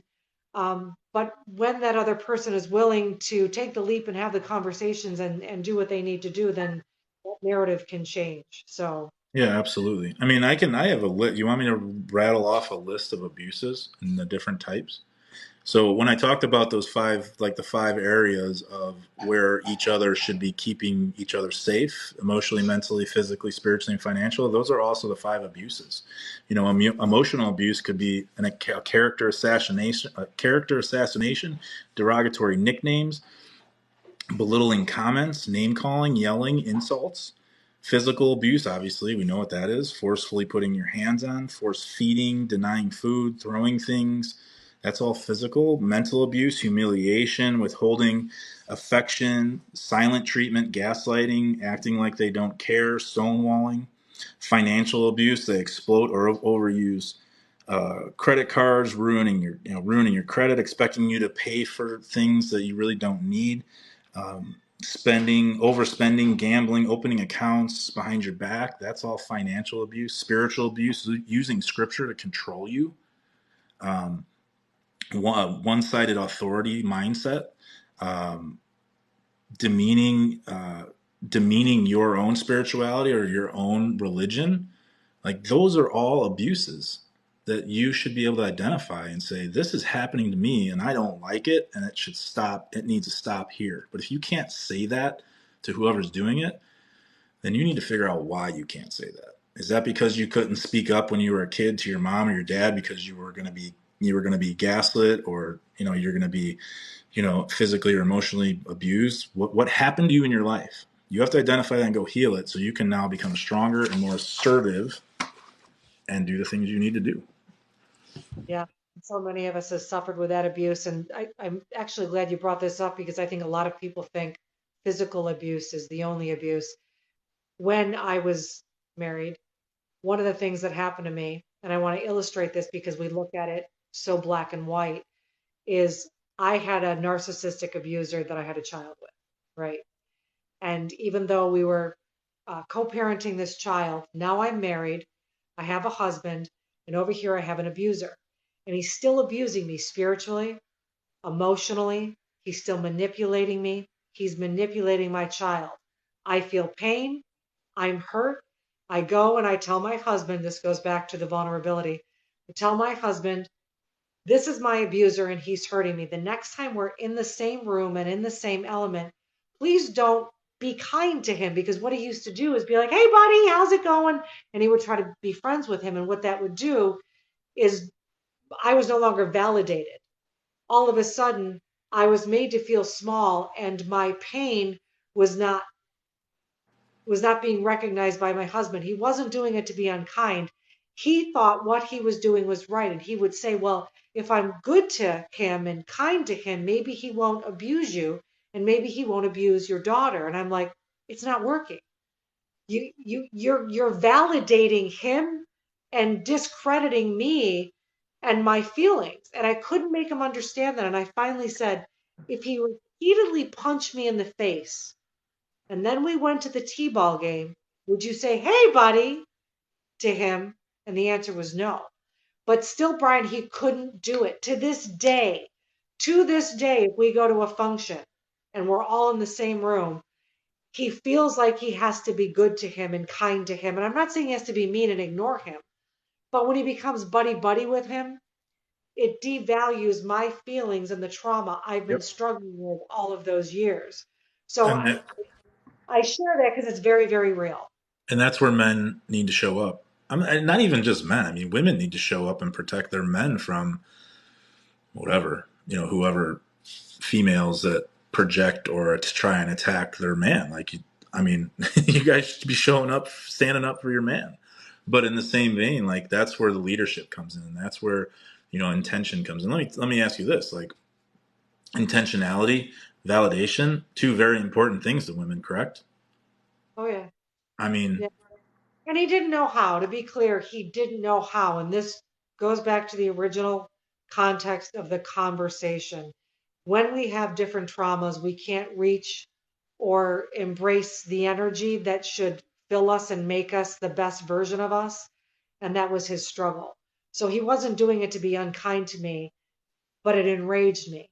And there sure. again, where we were completely out of balance because my toxic masculine began to rise and his wounded feminine began to rise, and there was just no more So, polarity. did you So ever have men in your life, father, brother, exes that made you feel safe physically and mentally and emotionally? So you've never had a had it. whole life of not feeling safe. Never had it. I not my brother. And one of the stories I shared was that narcissistic relationship I was in. I was physically accosted at one point. We were at an event by a drunk guy because I was saving a seat for my 82-year-old grandmother. And this drunk person basically said, you can't save seats. And I'm like, it's for this older woman. I'm speaking. And that boyfriend of mine physically stepped back and said, I'm not dealing with this. And that drunk person shoved me. So I was being physically and verbally accosted by someone. And that boyfriend of mine stepped back. And so, again, another instance where I was forced to rise to protect myself and become more masculine. And it was toxic. I say toxic because I became very angry. I wasn't using my masculine energy to serve me or to serve others. I was doing it to protect me, but it was hurting others. And that has happened over and over again. So we have my husband who wasn't coming to my defense. We have a boyfriend who wasn't coming to my defense. My father, my brother, if I got in an argument with somebody or they got in an argument with me, he wouldn't step up. So it became so normal to me that what showed up in my life around me were these men that wouldn't rise in their masculine, so I was forced to. Yeah, that's very common in today's world. There's a lot of weak men out there. And I think, how to define what a strong man is, it's not, this muscle bound meathead who, but a man who takes care of himself, a man who has boundaries, a man who's assertive, a man who's willing, who doesn't project his ability to associate with violence, but is capable of it, knows about it, learns about it, is has the tools necessary to protect and be violent when necessary, but doesn't flaunt it. A Right. lot of weak men can and will, project this aura of violent capability, but deep down you confront them and they they won't do anything, And I or want to they're say more. Lisa Marie just said something. Being in our alpha masculine role is exhausting. Finding a man to put us into our feminine is liberating. That is what I want to feel like. I could still remain bitter and enraged and pissed off at men and hating on men. I could stay anchored in that, but I don't want to. And I don't want people to think that I'm opening the doors again for it to come in. Understand that this shift I'm experiencing isn't going to allow it to come in because I know exactly where I need to be. And being in that feminine doesn't mean when I open these doors that I am so soft that I'm weak. Feminine energy, soft, doesn't equal weak. What these experiences have done is I finally am putting my swords down and I'm going to open those doors to see what else is out there. I'm willing to trust and I'm willing to see it. So, what I'm trying to say is all of these pains and all of these traumas, I'm in the process of healing so I can open the doors again and truly come home to who I am. Yeah. Yep. Exactly. 100%. I love it. I mean, this is amazing. This is an amazing conversation. It really is. I mean, I love the fact that I love the fact that somebody asked me, "Am I leaving this live on my profile?" So you will be able to find this. Oh, you know what I want to touch on real quick. Once you do get to a place where you're comfortable with yourself as a woman, and as a man too. I'm not trying to mansplain anything, but when you get comfortable with yourself, you get comfortable with your own definition of masculinity and femininity, what that looks like for you, and you do finally decide to get in a relationship that's healthy, that is intentional, that is reciprocal, that is of service. That's a whole nother dynamic that you have to learn and explore, because you're going to have past triggers. You're going to have things come back up from past relationships, from past life, from things that you thought healed are going to just pop back up all of a sudden. You have to understand how to deal with that, how to you know reciprocate that to your partner, make sure that they know what your needs and wants are in that dynamic. Maybe you need space, maybe you need understanding, maybe you need a sounding board, or maybe you do need answers. But you have to be very understanding in what being in a healthy relationship looks like for you, and you have to be able to articulate that to your partner. um, yeah, but as far as somebody who asked if this live is going to be up, you should be able to download it too, and I'm going to download it tomorrow, and I will upload it to my YouTube page, which is Focus Not Fear. If you want to go subscribe or follow, it'll be up there sometime tomorrow, hopefully, depending on how long the upload takes. But for sure by Saturday, this will be up there for you guys to save or rewatch or share with other people. You can find the link in my bio to my YouTube page. If you click on the Instagram, it'll come up with Instagram and YouTube. I just encourage, if you guys are in here, if you're in Jolene's, if you would follow me, I'd appreciate it. If you think I have any value, same thing with the people in mine. If you think that Jolene resonates with you and her story, please go follow. She has a lot of great stuff. And this isn't over. I mean, we are going to wrap things up. I want, just like Brian was saying, follow Brian because he's got some great information. Follow me because I'm on a journey and we're learning information. I have had so many people reach out to me to offer to go live, some in these comments, and I want to keep doing it because I feel like the more we know, the better we can heal, the healthier we can become, and the more we can give, not just to the outside world, but to ourselves. And we owe it to ourselves. It's not selfish. None of this is selfish to love and heal and take care of ourselves. And to those in the comments saying, I'm afraid if I open myself up that I'm going to get hurt again, it all comes back to what you allow. It all comes back to who you allow in your space. You could have knocked me over with a feather if you told me I'd be with this guy on a live talking about these kinds of things because I wouldn't have allowed it in my space. No. So, we'll keep the conversation going. Brian will put it up on his YouTube. I have a YouTube.